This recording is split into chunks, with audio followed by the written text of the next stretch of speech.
मैं आपकी लाइफ के ऊपर भविष्यवाणी करता हूं, नई और ऊंची पदवियां आपकी होंगी। मैं भविष्यवाणी करता हूं, नए स्थान आपके लिए होंगे। मैं भविष्यवाणी करता हूं, आपके शरीर चंगे हो रहे हैं। मैं भविष्यवाणी करता हूं, आपके परिवार चंगे हो रहे हैं। मैं भविष्यवाणी करता हूं, आपके फाइनेंस चंगे हो रहे हैं। मैं भविष्यवाणी करता हूं, आपके बच्चे चंगे हो रहे हैं। आमीन। ऊंचाई आशीष हमारी है चर्च। अपने हाथों को उठाकर बोलो थैंक यू जीसस। खुदावंद का आत्मा एक बहन को छू रहा है क्योंकि उसकी मैरिड लाइफ डिस्टर्ब है।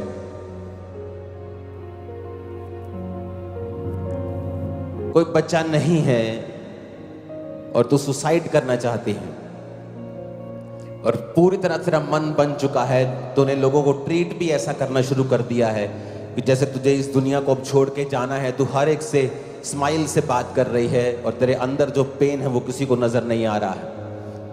तेरा रेड कलर तेरा फेवरेट सूट का कलर है और खुदाबंद का आत्मा तुझे छू रहा है और ये विचक्राफ्ट की स्पिरिट है, ये जादू टोने की आत्मा है जो तुझे छोड़ के जा रही है।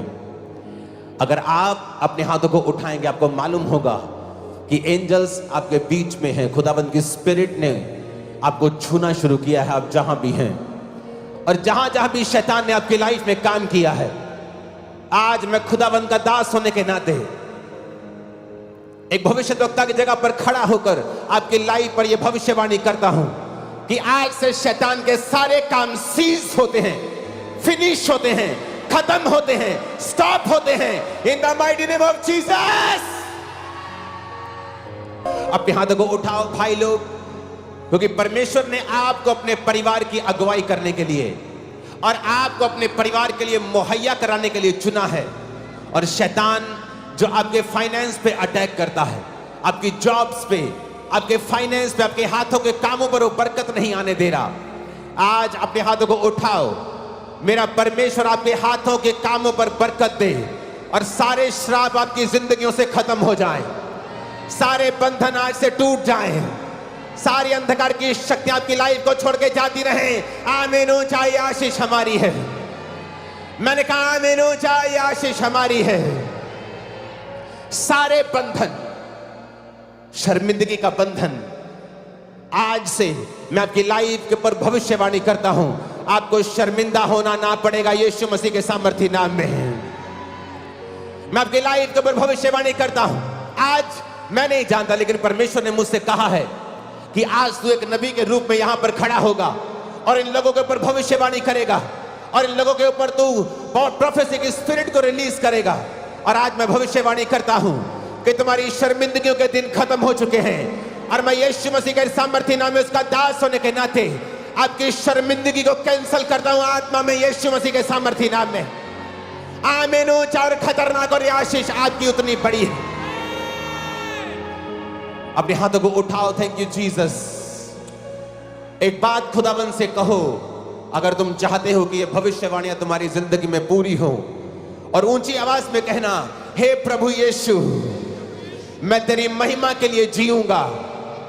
बोलो 7 बार ऊंची आवाज में, ऊंची आवाज में, मैं तेरी महिमा के लिए जीऊंगा। बोलो ऊंची आवाज में, ऊंची आवाज में बोलो।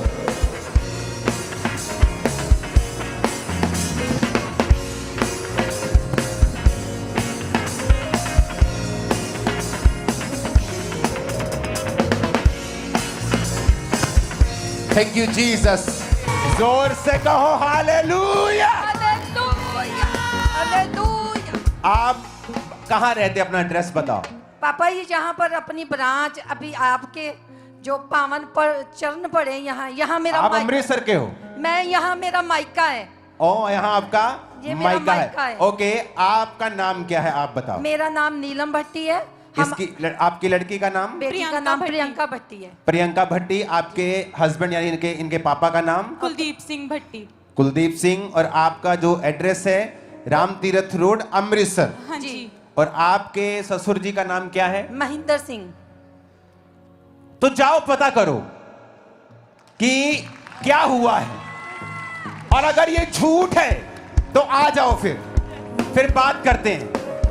और अगर ये सच है तो तुम भी जीसस क्राइस्ट पे बिलीव करो कि वो तुम्हारा धर्म नहीं, जीवन बदलने के लिए आए। कहते जी गरीबों का धर्म परिवर्तित हो, गरीबों को शोषित किया जा रहा है। ये एमबीबीएस डॉक्टर है आपके सामने खड़ी, वो फाइल्स फेंकनी नहीं है जो इसमें टेस्ट हुए थे। आपकी जितनी बड़ी फाइल्स हैं, डॉक्टर्स की चीजें हैं, दवाइयां लिखी हैं, आपकी बीमारी का लिखा है, एवरीथिंग रिकॉर्डेड है, हीलिंग हो गई, फेंकना नहीं। चर्च को भी देना है, आप उसे पिक्चराइज करें, उसकी फोटो लें, पूरा डॉक्यूमेंटेड उसे करें और फिर चेक करें। 2004 में मैं कंप्यूटर इंजीनियर था और जब मैं मसीह में आया मैंने भी चेक किया था। मुझे लगता है शायद ये धर्म बदलते हैं, लेकिन मेरे सामने बैठ जाओ, मैं चर्च में था और एक हिंदू व्यक्ति आया और मेरे पास्टर ने उस पर ले हैंड किया और अगले दिन वो थोड़ा थोड़ा चल रहा था, उसे उठाकर लेके आए थे। मैं शॉक्ड हो गया। मैंने कहा अगर ये झूठ होता तो मेरी आंखें धोखा नहीं खा सकती। मैं कंप्यूटर इंजीनियर पढ़ा लिखा हूं, क्योंकि मुझे भी यकीन नहीं था। अगर आप 2003 में इस अंकुर नरुला को बोलते कि चंग्याइयां होती हैं, मैं बोलता ये पाखंड है। इसलिए आज मैं विरोधियों पर गुस्सा नहीं करता हूं, क्योंकि कभी मैं भी उनकी जगह के ऊपर था, कभी मैं भी उनकी जगह के ऊपर था। अगर वो लोग मुझे मार देते मसीह को गाली निकालने के कारण, तो आज मैं लाखों को प्रचार नहीं कर रहा होता। अगर यीशु मसीह ने धर्म बनाना होता तो हम बोलते। कानून इजाजत देता है धर्म परिवर्तन की, लेकिन जीसस धर्म परिवर्तन करने नहीं आए हैं, यह भी सच्चाई है। नहीं तो जब मैं चर्च में गया होता वो मुझे बोलते कि अपने कपड़े, अपना नाम, सब कुछ बदलो अगर जीसस की चंगाई चाहते हो तो। उन्होंने पवित्र वचन मुझे दिया और कहा कि बेटा, जिस दिन बाइबल में ईसाई धर्म नाम का शब्द मिलेगा तुम बाइबल पढ़नी बंद कर देना। आप यीशु मसीह को छोटा करना चाहते हैं धर्मों में बांटकर। वो धर्मों में बंटने वाला परमेश्वर नहीं, उसने पूरी जगत की उत्पत्ति की है, यूनिवर्स की उत्पत्ति की है। अपने पड़ोसी को बोलो, जीसस क्राइस्ट धर्म बदलने नहीं, वो जीवन बदलने के लिए आए हैं। आमीन। वो आए और कांटों का ताज पहना कि तुम्हारा डिप्रेशन खत्म हो सके, हाथों पैरों पर कील ठुकवाए कि तुम्हारे पापों के कामों को, अपने तुम्हारे श्रापों को, तुमने जो गलत कार्य किए उसने उसे क्रूस पर खत्म किया। तुम्हारे पांव जो पाप करने की ओर दौड़ते हैं उसने अपने पांव को कीलों से ठुकवा कर क्रूस पर रखा ताकि तुम्हें उस पाप भरी जिंदगी से आजाद कर सके। सारा लहू उसका बहा दिया गया, जवानी का गाढ़ा, कि तुम्हारे पापों से तुम्हें छुटकारा मिल सके। और इंसान जाति नहीं समझती कि उसके दुख होने का, उसके दुखी होने का, दुखों का कारण सिर्फ पाप है। और जीसस क्राइस्ट ने कहा जो क्रूस पर लटकाया जाता है वो श्रापित है। और वचन कहता है कि यीशु मसीह के ऊपर एक भी गुनाह को वो साबित नहीं कर सके।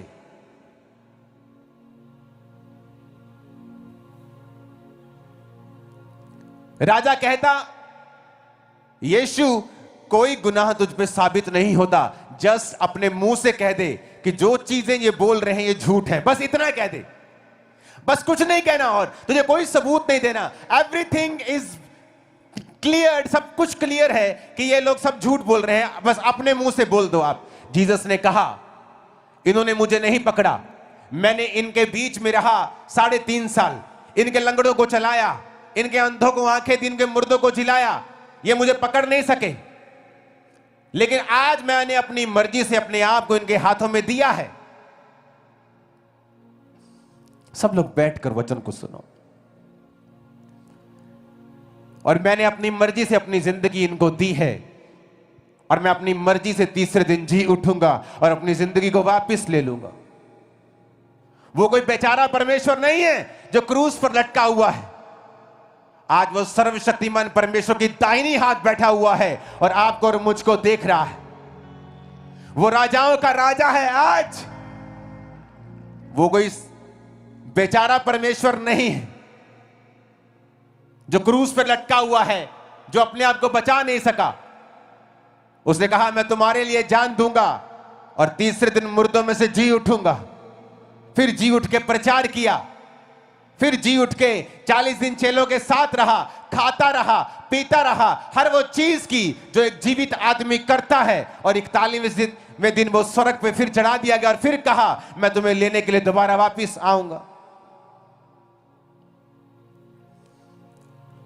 आज जब डॉक्टर्स गवाहियां दे रहे हैं, वकील, पुलिस वाले, क्या आप इन्हें बुद्धू समझते हैं? क्या आप इनको धमकी दे सकते हैं?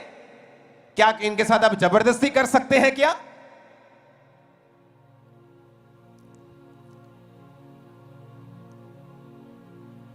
क्योंकि जीसस जब मिरेकल करते हैं वो दिखता है, वो समझ आता है, उसकी बातें समझ से परे नहीं है।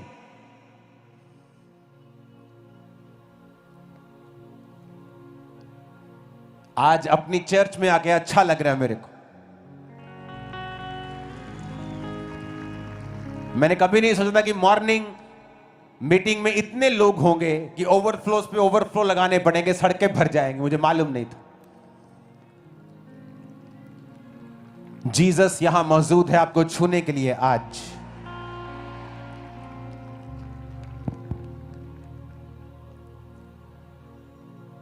आपको यीशु मसीह में अपने जीवन को चलाना है और आपको वचन की ओर देखना है।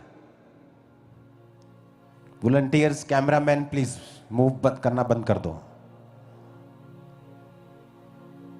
अपने हाथों को उठा के कहो जो कुछ आज मैं सुनने वाला हूं मैं उसका प्रचार करूंगा। आमीन। अपने हाथों को उठाओ। मैं वांगे का बांधे। अपने हाथों को उठाओ। मेरा परमेश्वर आज वचनों से आपके कैरेक्टर्स को अपने जैसा करे और आपकी लाइफ्स की फाइट्स को फिनिश करे इन जीसस नेम। जीसस ने कहा तुम लोगों के जैसे नहीं बनो। अगर मुझे भी विरोध का बदला विरोध मिला होता मैं कभी प्रचारक ना बन पाता, क्योंकि परमेश्वर का प्रचार करने के बाद मैं मेंटली अपसेट हो गया था और मुझे नहीं मालूम था कि मैं मेंटली अपसेट क्यों हूं। मैं न्यूरोलॉजिस्ट के पास जाता रहा, डॉक्टर्स के पास जाता रहा, डिप्रेशन एंजाइटी मेडिसिन खाता रहा। डिप्रेशन इतना बढ़ गया कि वो सुसाइडल रूप धारण कर गया। मुझे नशों का सहारा लेना पड़ा, भांग की टिक्कियां खानी पड़ी, शराब पीनी पड़ी, सिगरेट पीनी पड़ी, हर टाइम नशे में रहना पड़ा ताकि मैं आजाद रह सकूं इस रोग से। पर वो जब बढ़ता गया और बढ़ता गया और एक हिंदू व्यक्ति ने यीशु मसीह के बारे में बताया और कहा कि आपने जो सुना है वो मीडिया से सुना है, लोगों से सुना है, क्या आपने खुद कभी देखा है यीशु मसीह के पास जाकर? और उस समय जब मैं टूट चुका था और मुझे कोई मतलब नहीं रह गया था किसी चीज से, और रात को नशा करके 16 अगस्त 2004 रात को 8 बजे अपने बाइक के ऊपर गाड़ी जाना, वहां गली में गाड़ी नहीं जाते, बाइक पे गया मैं चर्च को देखने के लिए। और तभी भी चर्च नहीं गया, नशे करता रहा, जुआ खेलता रहा। लेकिन 2 महीने के अंदर अंदर जब मैं वचन सुनता था, लोगों को चंगे होते देखता था, तो मेरी आंखों से आंसू निकलते थे कि क्या ऐसा कोई परमेश्वर है जो आज भी काम करता है, जो सिर्फ बातें नहीं करता, रियल में लोगों को चंगा भी करता है। मेरे सामने मेरे ही सोसाइटी के लोग आते थे और चंगे होते थे। आप किसी को एक दिन बेवकूफ बना सकते हैं, 2 दिन बना सकते हैं, 10 महीने तक बना सकते हैं, लेकिन क्या आप सालों साल सारी उम्र किसी को बेवकूफ बना सकते हैं? नहीं। जब मैं लगातार परमेश्वर को देखता गया, मैं एक अमीर घराने से था, मेरे पास कंप्यूटर था, उस समय इंटरनेट था, बड़ा घर था। मैंने जब खुद चेक किया लोगों को कि लोग वाकई में परमेश्वर के काम हो रहे हैं, और मसीह में आने के 2 महीने में ही मैंने बैप्टाइज लिया, अपना जीवन परमेश्वर को दिया और खुदाबंद की सेवा करने लगा। और तब भी मैं बिजनेस करता था, शाम को लोगों को फ्री मैं सुसमाचार देने के लिए, शाम को काउंसलिंग करने के लिए लोगों को जाता था। जब लोग फायदा होने लगा लोगों को काउंसलिंग से, लोगों को समझ आने लगी परमेश्वर के बारे में, तो मैं हर शाम को जब निकलता था, हर शाम में जाता था। तो इस तरह से खामरा चर्च की स्थापना हुई थी। और 2008 जुलाई में 3 लोगों के साथ वो चर्च स्टार्ट हुआ था, क्योंकि मेरा पैशन था कि जो मैंने यीशु मसीह से पाया है, कि जो सच्चाई मुझे पता है क्राइस्ट की, वो लोगों को पता होनी चाहिए। कि मैं भी मसीह का एक विरोधी था। अगर तुम विरोधी हो तो मैं तुमसे नफरत नहीं करता हूं, मैं तुमसे प्यार करता हूं, क्योंकि जीसस भी तुमसे प्यार करते हैं।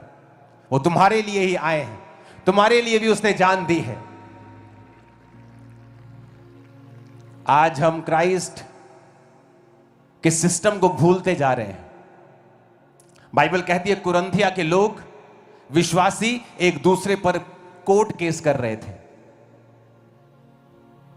तो पौलुस को जब मालूम हुआ कि विश्वासी आपस में ही एक दूसरे के ऊपर कोर्ट केस कर रहे हैं, तो उसने उनको पत्री लिखी। आप जानते हैं पौलुस की पत्रियां क्यों लिखी गई? क्योंकि पौलुस जब कलीसिया स्थापित करता था तो कलीसिया की यह आदत होती है लाइन से अलग चलना। तो पौलुस को जब समाचार मिलते थे कि इस कलीसिया में ये हो रहा है, इस कलीसिया में ये कमी है, इस कलीसिया के लोगों में ये कमी है, तो वो दूर से पत्रियां लिखा करता था। और उन्हीं पत्रियों को आज हम पढ़ते हैं और आशीषित होते हैं। तो वचन कहता है कि वो पत्रियां लिख रहा था क्योंकि उसको मालूम हुआ कि कुरिन्थिया की कलीसिया के लोग आपस में एक दूसरे के ऊपर कोर्ट केस कर रहे हैं। तो पहला कुरिन्थिया 6 उसकी 1 से 8 आयत में लिखा, पौलुस कहता कि तुम में से किसी को ये हियाव, ये हौसला है कि जब दूसरे के साथ झगड़ा हो तो फैसले के लिए अधर्मियों के पास जाए और पवित्र लोगों के पास ना जाए। क्या तुम नहीं जानते पवित्र लोग जगत का न्याय करेंगे, और यदि तुम जगत का न्याय करोगे तो क्या तुम छोटे से छोटे झगड़े का भी निर्णय करने के योग्य नहीं हो? क्या तुम नहीं जानते हम स्वर्गदूतों का न्याय करेंगे? क्या तो संसारिक बातों का निर्णय ना करें? यदि तुम्हें संसारिक बातों का निर्णय करना हो तो क्या उन्हीं के पास बैठोगे जो कलीसिया में कुछ नहीं समझे जाते हैं? मैं तुम्हें शर्मिंदा करने के लिए यह कहता हूं, क्या सचमुच तुम में से एक भी बुद्धिमान नहीं मिलता जो अपने भाइयों का निर्णय कर सके? तुम में भाई भाई में मुकदमा होता है और वह भी अविश्वासियों के सामने, परंतु सचमुच तुम में बड़ा दोष तो यह है कि आपस में मुकदमा करते हो। अन्याय क्यों नहीं सहते, अपनी हानि क्यों नहीं सहते? परंतु तुम तो स्वयं अन्याय करते और हानि पहुंचाते हो, और वह भी भाइयों को। आज मेरे स्पिरिचुअल फादर की मदर उनको ये बातें बोलती होती थी कि जब बेटा तुम्हें लगे कि तुम्हारी सेवकाई में रिजल्ट नहीं आ रहा है, जो तुम्हारा डिजायर्ड रिजल्ट है, जो तुम खुदावंद में चाहते हो, जो चंगाइयां, मिरेकल्स, हीलिंग्स, डिलीवरेंस लोग तुम चाहते हो, जब तुम्हारी लाइफ में ना हो रहा हो, तो बेटा अपनी लव लाइफ को याद करना। Please watch out your love life. तुम्हारी लव लाइफ कैसी है? तुम दूसरों से कितना प्यार करते हो?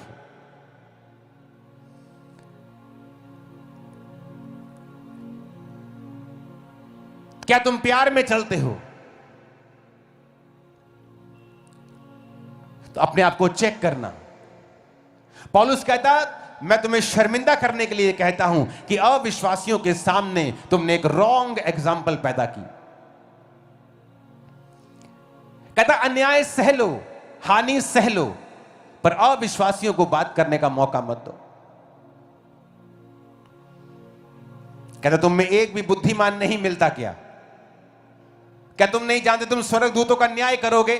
क्या तुम नहीं जानते कि तुम दूसरों का न्याय करोगे जब स्वर्ग में जाओगे? तो क्या तुम धरती पर तुम इन संसारिक झगड़ों का न्याय करने के योग्य नहीं हो? रोमियो 12 उसके 17 से 19 में लिखा है, बुराई के बदले किसी से बुराई ना करो, जो बातें लोगों के लिए निकट भली हैं उनकी चिंता किया करो। अपना बदला ना लो, परमेश्वर के क्रोध को अवसर दो, क्योंकि परमेश्वर कहता है बदला लेना मेरा काम है, मैं ही बदला लूंगा। पहला पत्रस 2 उसकी 19 से 23 में लिखा है, यदि कोई परमेश्वर का विचार करके अन्याय से दुख उठाता हुआ कलेश सहता है तो यह सुहावना है। तुमने अगर अपराध करके मुक्के खाए तो धीरज धरा तो इसमें क्या बड़ाई है। यदि भला काम करके दुख उठाते और धीरज धरते हो तो यह परमेश्वर को भाता है, और इसी के लिए तुम बुलाए गए हो। मसीह भी तुम्हारे लिए दुख उठाकर तुम्हारे लिए एक आदर्श दे गया कि तुम भी उसके पद चिन्हों पर चल सको। ना उसने पाप किया, ना उसके मुंह से छल की कोई बात निकली। वो गाली सुन के गाली नहीं देता, दुख उठाकर किसी को धमकी नहीं देता था, वरन अपने आप को सच्चे न्याय के हाथों में सौंप देता था।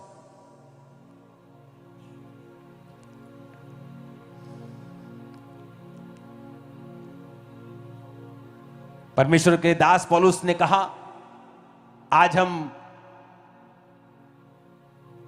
प्रेरितों के जैसे काम करना चाहते हैं, लेकिन उनके जैसा स्वभाव रखना नहीं चाहते हैं। उनके जैसा नेचर माफ करने का, अन्याय सहने का, दुख सहने का, यह हमारे अंदर नहीं है। तो जीसस ने कहा, अगर लव नहीं है तो कुछ भी नहीं। तुम्हारी भविष्यवाणियां भी अधूरी है, तुम्हारी हीलिंग भी अधूरी है, तुम्हारा ज्ञान भी अधूरा है। तुम जितनी मर्जी ज्ञान पे ली जाओ लोगों को, कोई फायदा नहीं अगर तुम्हारी लव लाइफ में प्रॉब्लम है। एक पास्टर मेरी बहुत खिलाफत करता था और उसे मालूम नहीं था कि मुझे यह बात मालूम है। तब इंटरनेट इतना नहीं होता था। जब उसे पता चला एक दिन कि मैं पास्टर्स की हेल्प करता हूं, तो एक दिन उसका मैसेज आया टीम के द्वारा कि मैं आपसे मिलना चाहता हूं। मैं उससे मिला और उसने अंदर आके मुझे बताया कि मैं कर्जे में हूं और मेरे ऊपर इतना कर्जा है, अगर मैं अब नहीं चुकाऊंगा तो मेरी फलानी चीज को, जो कि सेवकाई के लिए इंपॉर्टेंट है, वो उठाकर लेके जाएंगे, क्योंकि वो कागजों में अटैच है चीजें। उसे लगता था कि मुझे पता नहीं है कि तू मेरी खिलाफत करता है, और परमेश्वर ने मुझसे कहा कि अगर तू प्यार करता है इसके कर्जे को उतार। मैंने कहा, परमेश्वर ये मेरी खिलाफत करता है। परमेश्वर ने कहा, तुझे प्यार करना है। मैंने कहा, भाई आप फलानी तारीख को आ जाए, मैं आपका कर्जा उतार दूंगा। सुनो मेरी बात, आप जानते उस व्यक्ति कि वो व्यक्ति तब भी थैंकफुल नहीं था।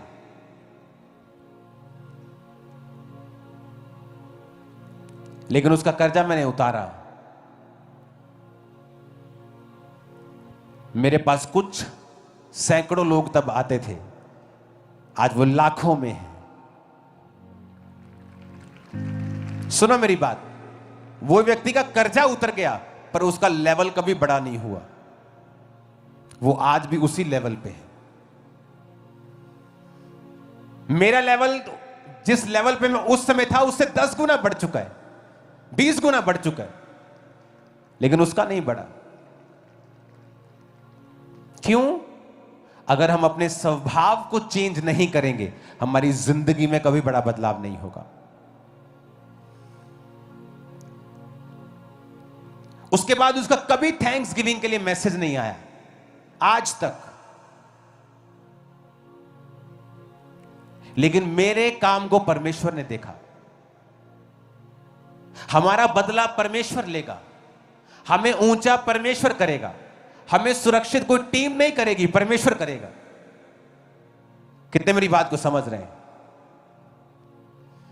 जब हम सब कुछ खुदा के हाथों में सौंप देते हैं, then automatically Jesus has to enter. उसे हमारी लाइफ में एंटर करना होगा, क्योंकि हमने जीसस क्राइस्ट को प्रथम स्थान दिया है अपनी लाइफ में। और जब जीसस आपकी लाइफ में प्रथम होंगे तो वो आपको रेस्ट देंगे और खुद काम करेंगे। उसके बाद चर्च की तरक्की हुई, मेरी पर्सनल लाइफ की तरक्की हुई, मिरेकल्स बढ़े, हीलिंग्स बढ़ी, ब्रांचेस बढ़ी।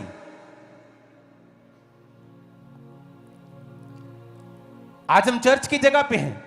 जो आप लोग क्रूसेड समझ रहे हैं, ये चर्च की ब्रांच आप समझ लो, इसको इमेजिन करो।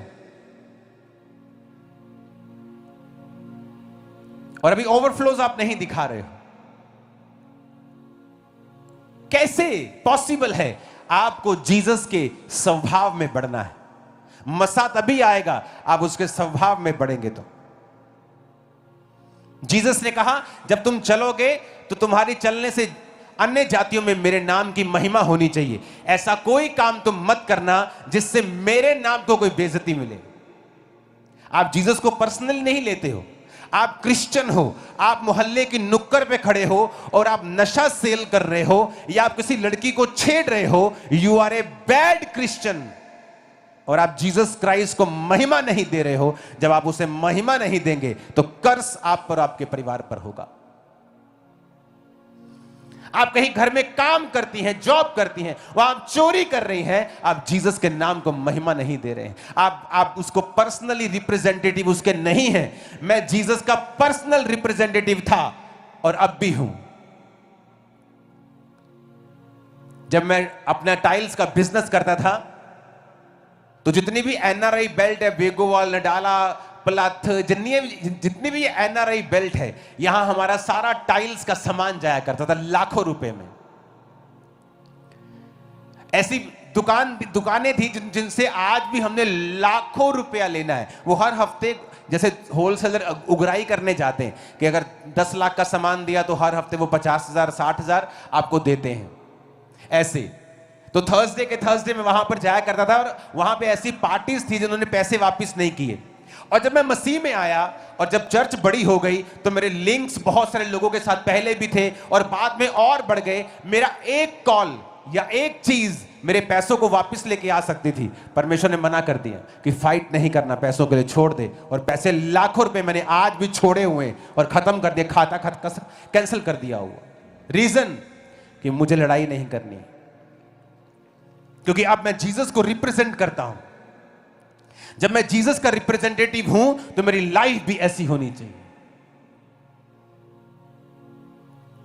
आप आज पैसा बोते हैं, चर्च को जाता है, मेरे पास नहीं आता है। आपके पैसे को मैं देखता तक नहीं हूं। मेरी बुक्स मुझे देती हैं, उन्हीं से मैं सब कुछ करता हूं।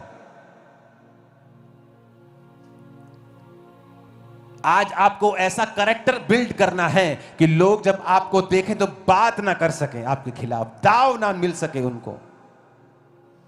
जब जीसस आपको देखते हैं कि इस आदमी ने मुझे पर्सनल ले लिया है, कि आप ये काम नहीं करेंगे क्योंकि आप क्राइस्ट के कहलाते हैं, मसीह आपके नाम के पीछे लगता है या आप क्रिश्चियन बन चुके हैं। कोई आपको देखेगा क्या बोलेगा? आपका पड़ोसी अगर जानता है कि आप क्रिश्चियन फैमिली हैं और आप बिजली की कुंडी लगाकर चोरी कर रहे हैं, आपने अपनी गवाही को खराब कर लिया है। आपकी प्रार्थनाएं कबूल नहीं होंगी, मैं आपको बता रहा हूं। क्योंकि आप नहीं समझ रहे हैं कि इस धरती के ऊपर जब आप मसीही हैं तो आप जीसस को दिखाने वाले हैं। आप उसके रिप्रेजेंटेटिव हैं, आप उसके एम्बेसडर हैं। आप दिखाने वाले हैं कि जीसस कैसा है, मुझे देखो। लेकिन आज पास्टर्स देखें अपनी लाइफ को, क्या आप अपनी लाइफ को बोल सकते हो कि मैं जीसस के जैसा हूं? जेलसी आप में, प्रोग्रामिंग हर तरफ खिलाफत आप में, आप कैसे बोल सकते हैं? आपका मकसद यीशु मसीह को महिमा देना होना चाहिए।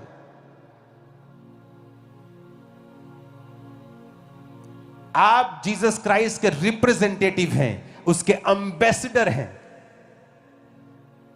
अमेरिका की एम्बेसी में चले जाओ, दिल्ली एम्बेसी के अंदर कोई भी व्यक्ति, चाहे वो इंडिया देश का क्यों नहीं हो, उनकी मर्जी के बिना पांव नहीं रख सकता, क्योंकि वो एम्बेसी अमेरिका कहलाता है। अगर कोई उस पे अटैक करता है तो उसने इंडिया पे किसी चीज पे अटैक नहीं किया, उसने अमेरिका पे अटैक किया है। अगर इंडियन एम्बेसी कहीं अमेरिका में है तो वो अमेरिका नहीं है, वो एम्बेसी जहां है वो इंडिया है। जब उस पे अटैक होगा तो आपने इंडिया पे अटैक किया है। जब आप यहां पे हैं, आप जीसस क्राइस्ट के एम्बेसडर हैं।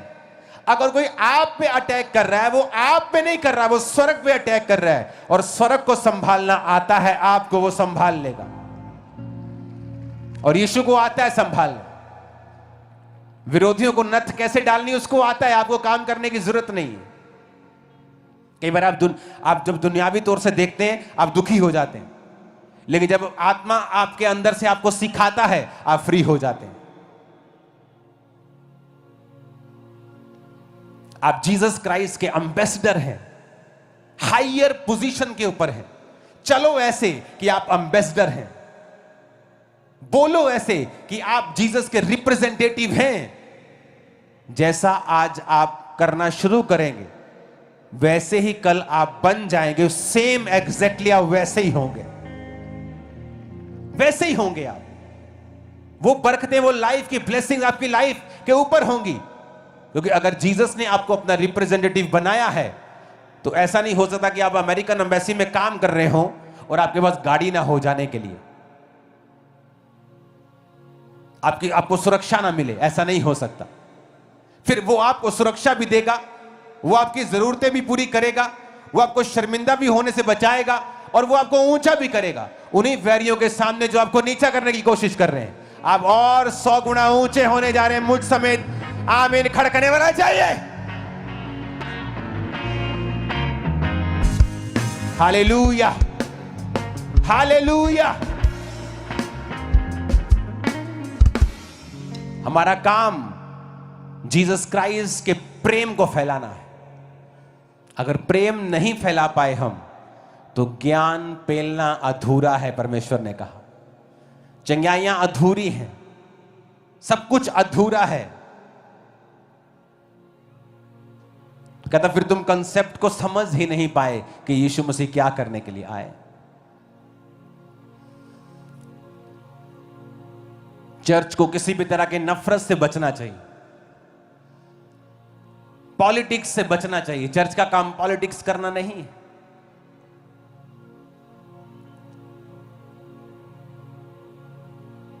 आज लोग सोचते हैं कि चर्च, कोई ग्लोबल एक्शन कमेटी खड़ी कर दी, चर्च को पॉलिटिक्स करनी है। नो, 2022 में जब पंजाब की परसिक्यूशन हुई थी क्रिश्चियंस की, वो कमेटी तब सिर्फ पास्टर्स के लिए बनाई गई थी। उसका मकसद है पास्टर्स को प्रोटेक्ट करना, उनको मुहैया करवानी चीजें। जब उसका राजनीतिकरण हो जाएगा मैं वो कमेटी बंद कर दूंगा, उसी दिन डिसॉल्व कर दूंगा पूरी कमेटी। क्योंकि चर्च का काम राजनीति करना नहीं है, सीटें लेना नहीं। अगर सीटें लेनी होती तो मैं कब की ले चुका होता। यीशु मसीह छोटा नहीं है, मैं उसे छोटा नहीं करना चाहता हूं। वो बड़ा है, वो बड़ा ही रहेगा। अगर चर्च को पॉलिटिक्स करने तो कब की कर लेती। चर्च को पॉलिटिक्स में इंटरेस्ट नहीं है। आपको कोई संवैधानिक पोस्ट मिलती है, आप लो, बैठो, आपको करना है करो, लेकिन मैं नहीं हूं इसमें। जो प्राइम पर्पस था इस कमेटी का वो था कि आपको पास्टर्स को प्रोटेक्ट करना। अगर ये अपने प्राइम पर्पस से भटकेगी तो इसको डिसॉल्व कर दिया जाएगा, क्योंकि हमें वचन को पहला स्थान देना है। ये क्या आप कुछ भी जो कर रहे हैं उससे क्राइस्ट की कलीसिया में दो फाड़ हो रहा है, या लोग प्रेम कर रहे हैं एक दूसरे से। ऐसी कोई चीज जो दो फाड़ हो रही है, जो कलीसियाओं को अलग कर रही है, वो कलीसिया के लिए सही नहीं है, सेवकाइयों के लिए सही नहीं। हमें सबसे प्यार करना पड़ेगा, सबको लव करना पड़ेगा, सबको संग लेना पड़ेगा, क्राइस्ट के जैसा बनना पड़ेगा। एक दूसरे की सहनी भी पड़ेगी, एक दूसरे से प्यार भी करना पड़ेगा, एक दूसरे के लिए प्रार्थना भी करनी पड़ेगी। यीशु मसीह की पर्सनल जिम्मेवारी लेकर आप ऐसा चलना भी पड़ेगा, क्योंकि आप क्राइस्ट के रिप्रेजेंटेटिव हैं। कितने मेरी बातों को समझ रहे हैं? आप कैसे हो सकता है कि आप एक व्यक्ति के सामने ही गिर जाएं, उसको पता हो कि आप गिरे हुए हैं, आप कैसे सुबह उठ के अपना मुंह दिखा सकते हैं किसी को? मुझे तो अंदर से फील होती है ये चीज। अगर आपकी वाइफ को भी मालूम है कि आप स्पिरिचुअल नहीं हैं, आप अंदर से जेलसी करने वाले एक पास्टर हैं, तो आपको, मुझे नहीं मालूम आपको शर्मिंदगी फील होती है कि नहीं।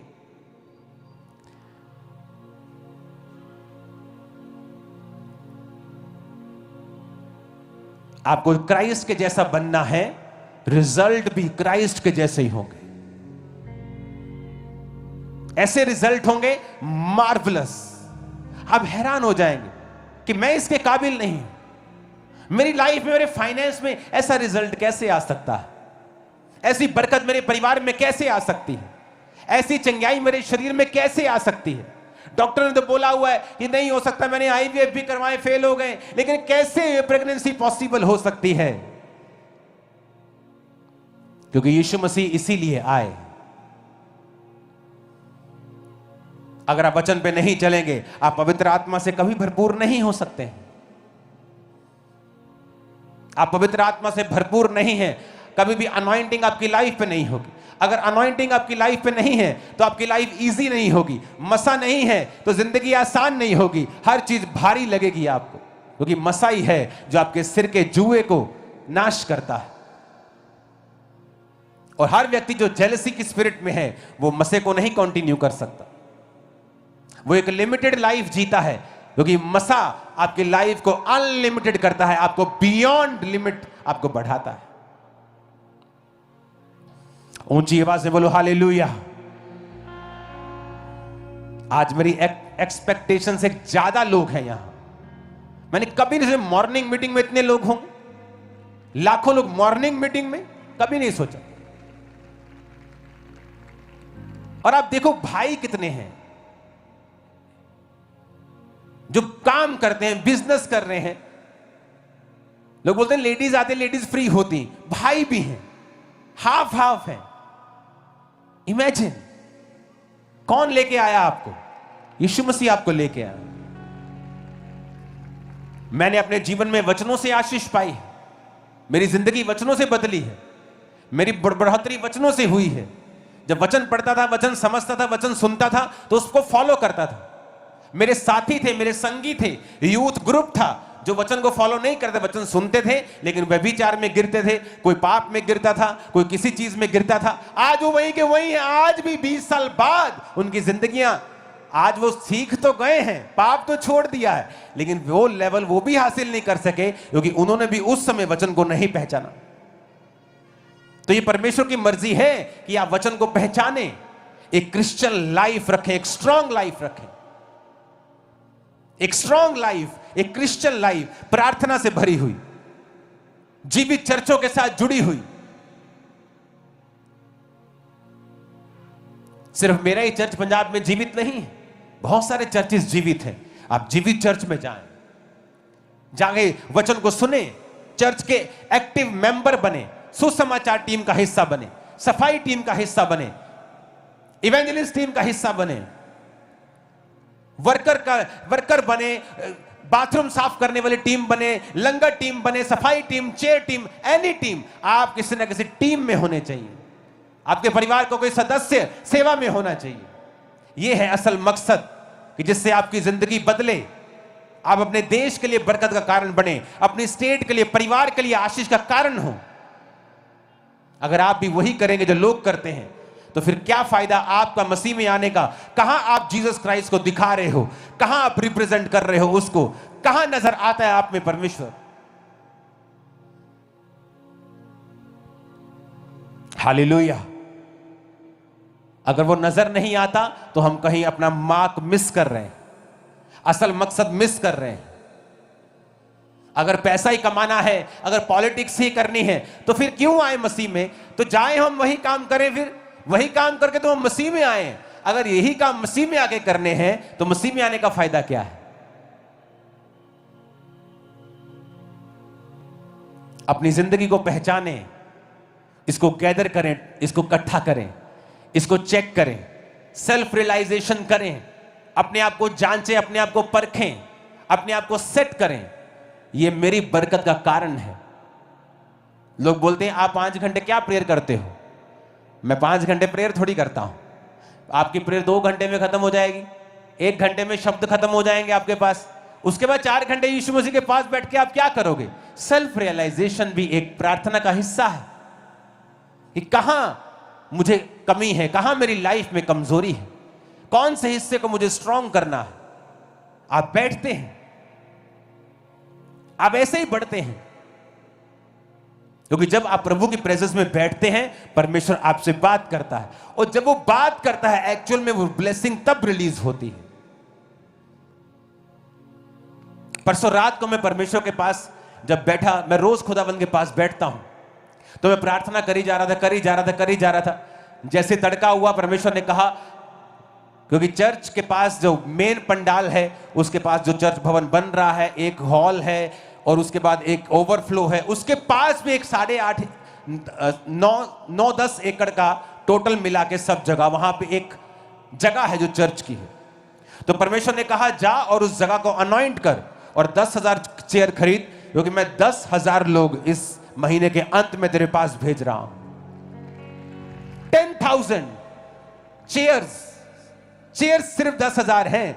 आप इमेजिन करो लोग कितने बैठे होंगे। आज देखो चेयर सिर्फ नुक्करों पे लगी हैं और हजारों में है, और बाकी देखो 90% लोग नीचे बैठे हैं। तो खुदा ने कहा 10,000 चेयर खरीदनी है। ये लाइफ टाइम की टेस्टिमनी होती है लोगों की कि मेरी चर्च में 10,000 लोग हैं, 5,000 लोग हैं, 3,000 लोग हैं, और परमेश्वर मुझे कह रहा है कि मैं एक महीने में, इस 25 दिसंबर में 10,000 लोग भेज रहा हूं। जो पहले आते हैं वो अलग, एक अलग हॉल चुन, और वो 8.5 एकड़ का एक लैंड है, और 200 मरले और लगा लो, 10 एकड़ का आप लगा लो वो टुकड़ा, जिसमें से आधा अब हम यूज करना स्टार्ट करेंगे उसको। और परमेश्वर ने कहा, जा, और अब मैं जाऊंगा यहां से, ये काम खत्म होगा, 1-2 मीटिंग्स और होगी, उसके बाद टीम उसका ऑर्डर कर देगी, चेयर आएंगे, वो एक नया हॉल एकड़ के हिसाब से चर्च में ऐड हो जाएगा 1 महीने के अंदर। क्या ये ग्रेस नहीं है? कैसे पॉसिबल है? मैं आपको बताता हूं। Self realisation. आप प्रभु के पास क्वाइट टाइम में बैठते हैं, बा बा बा प्रा डे डे डे, परमेश्वर कहता है अन्य जाति की तरह बक बक मत कर प्रार्थना में, क्योंकि उनको लगता है कि बक बक करने से उनकी सुन ली जाएगी। कई बार आपको सेल्फ रियलाइजेशन करनी होती है। आप बैठते हैं कि कहां मेरी लाइफ में कमी है, और आप रोज प्रभु से बात करते हैं। आप जब कमियां निकाल लेते हैं, आप खुदा के पास बैठते हैं। और बहुत बार मैंने ऐसे देखा है कि जब मैं खुदा के पास बैठता हूं, लंबा समय बैठता हूं, परमेश्वर आवाज लगाता है, वो बताता है तुझे क्या करना है। 2 दिन पहले मुझे मालूम नहीं था कि उस हॉल को तैयार करना पड़ेगा, क्योंकि हमारे पास इनफ जगह है, अगर 20,000 लोग भी एक्स्ट्रा आए तो उसी जगह बैठ सकते हैं। लेकिन परमेश्वर का नहीं, और लोग होंगे, लाखों लोग होंगे, एक नया हॉल रेडी कर, क्योंकि वो भी भरेगा। कैसे पॉसिबल है? मैं एक पास्टर के रूप में, अपोस्टल के रूप में बुलाया गया हूं। हो सकता है आप बिजनेसमैन के रूप में बुलाए गए हों, जो साथ में आपको प्रचार करना है। आप किसी और रूप में बुलाए गए हैं, तो आपके एरिया में परमेश्वर, आपके बिजनेस में, आपकी जॉब में वो आपको आशीषित करेगा जब आप उसके साथ बैठेंगे। वचन कहता है, अगर तुम्हारा मन तुम्हें दोषी पाता है, तुम जानते हो जो तुम खुदा से मांगोगे तुम्हें नहीं मिलेगा, क्योंकि तुम्हारा मन तुम्हें दोषी पाता है। तुम पता है तुम चोर हो, तुम व्यभिचारी हो, तुम भाइयों की निंदा करने वाले हो, तुम खिलाफती करने वाले हो, तुम्हें पता है तुम्हारा मन तुम्हें दोषी पाता है। विवेक को मरने ना दो, एक्स्ट्रा सेंसिटिव रखो विवेक को, और वही कार्य करो जो आपको खुदा की महिमा के लिए करने चाहिए। फिर देखो देखो देखो देखो फिर देखो लाइफ कैसे आसान होती है। वो बेटा जो बात नहीं सुनता बात सुनने लगेगा, वो बिजनेस जो चलता नहीं चलने लगेगा, वो फाइनेंस आसान होने लगेगा, वो चीजें आसान होने लगेंगी, जो काम नहीं हो रहे थे वो होने लगेंगे, क्योंकि जीसस सीन में आ चुके होंगे, आपकी लाइफ में वो एंटर कर चुके होंगे। वो आपको बताएंगे, मेरे बेटे मेरी बेटी, ना बल से ना शक्ति से, मेरी आत्मा के द्वारा सब होता है। आपको मालूम होगा जब उसका आत्मा आपके जरिए काम करने लगेगा, आपको मालूम होगा कि परमेश्वर मेरे संग है और वो मुझसे बात कर रहा है। अगर जीसस बात नहीं करेंगे, आप विश्वास से लगा दो एक्स्ट्रा चेयर्स, एक भी भरेगी नहीं, क्योंकि अकेला विश्वास, थोथा विश्वास, बिना रेमा वचन पाए।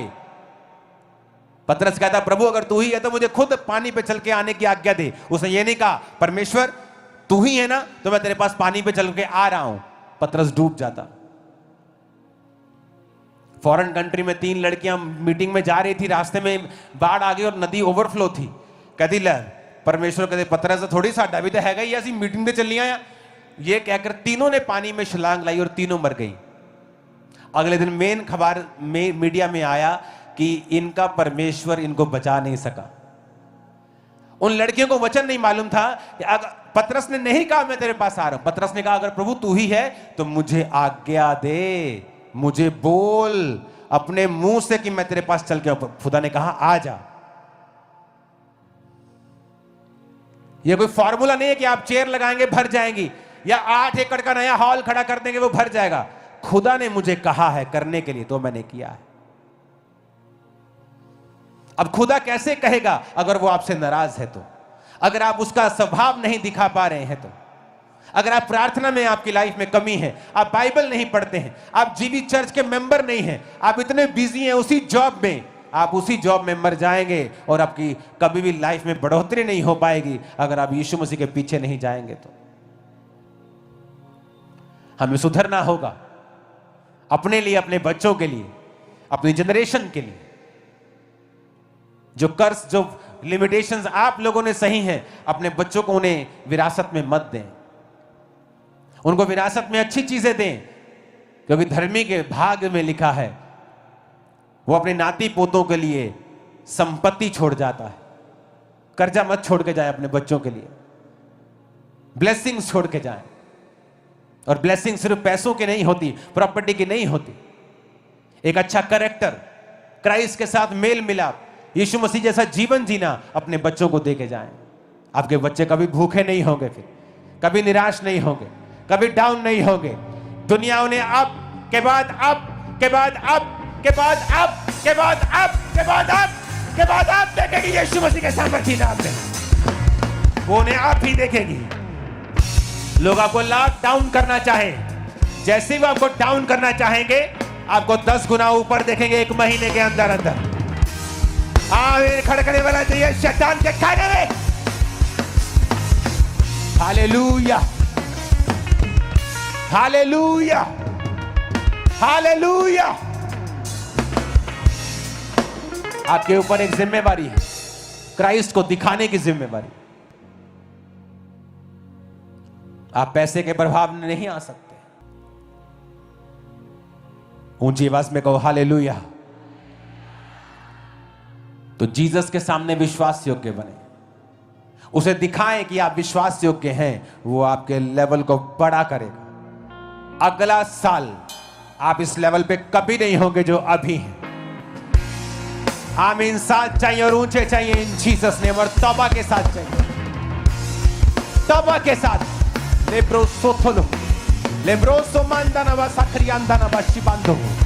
Lord, give them grace to repent, to walk with you. Grace in Jesus name, receive करो grace को। Hallelujah, Hallelujah,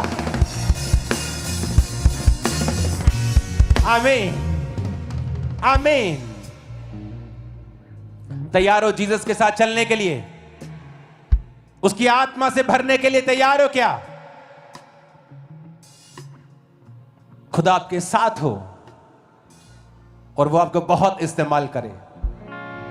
आप जहां जाएं, जीसस की बात आपके मुंह से निकले कि यीशु धर्म नहीं जीवन बदलने के लिए आया, आपके मुंह से निकले। और भी बहुत से धर्मों के लोग हैं जो डायरेक्ट बोलते हैं हमारे धर्म में आओ, क्योंकि आपको धर्म का, आपको संविधान इजाजत देता है। अगर हमारे को यीशु मसीह ने कहा होता कि धर्म बदलो तो हम बदलते। हमें क्या, किससे डर है? किसी से नहीं। लोग आपके शरीर को नाश कर सकते, स्पिरिट को थोड़ी नाश कर सकते। जीसस ने कहा उनसे क्यों डरते हो? तुम्हारे शरीर को जो नाश कर सकता है उससे डरो, तुम्हारी आत्मा को जो नाश कर सकता है। लेकिन जीसस ने नहीं कहा। उसने कहा जाओ और सुसमाचार दो, गिव गुड न्यूज। क्या गुड न्यूज? तुम्हारे पापों के लिए जीसस ने जान दी है, लहू को बहाया है, तुम्हारी बीमारियों के लिए कोड़े खाए हैं। गुड न्यूज दो, लोगों को बचाओ, उन्हें ब्लेस करो, उन्हें मेरी आज्ञाओं को मानना सिखाओ। आज यही मैसेज मैं आपको दे रहा हूं, और मेरा बिलीव है आज से आपकी जिंदगियां सेम नहीं होंगी। आप यीशु मसीह में ऐसे चलेंगे जैसे चलना चाहिए। आप में से कोई भी जन सुबह की प्रार्थना के बिना अपने कामों पर नहीं निकलेगा। रात को बिना प्रार्थना के वो सोएगा नहीं।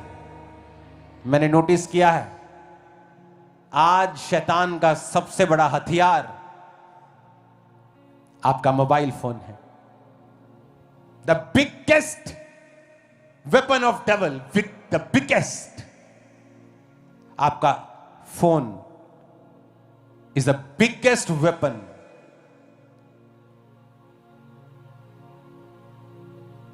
व्यभिचार की स्पिरिट कभी नहीं थी इतने लेवल पे जो आज है, क्योंकि आपके फोन की फीड, आपके सोशल मीडिया की फीड नंगी लड़कियों से भरी हुई है।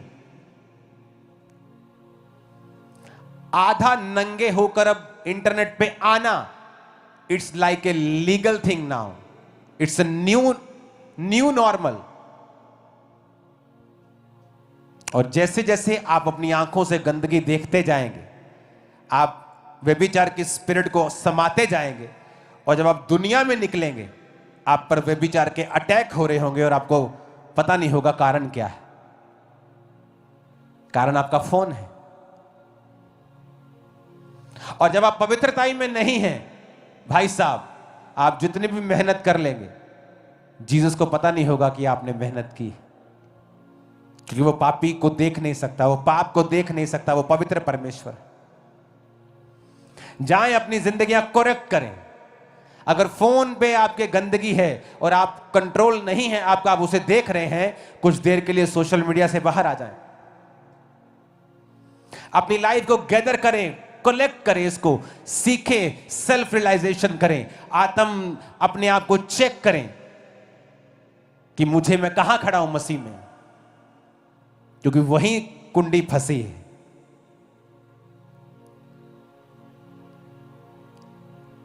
आपको लाख तरह का ज्ञान हो, लेकिन वो प्रैक्टिकली आपकी लाइफ में काम कभी नहीं करेगा, आपकी सेवकाई में कभी नजर नहीं आएगा, जब तक आप क्राइस्ट के वचनों पे चलेंगे नहीं और प्रैक्टिकल नहीं होगा।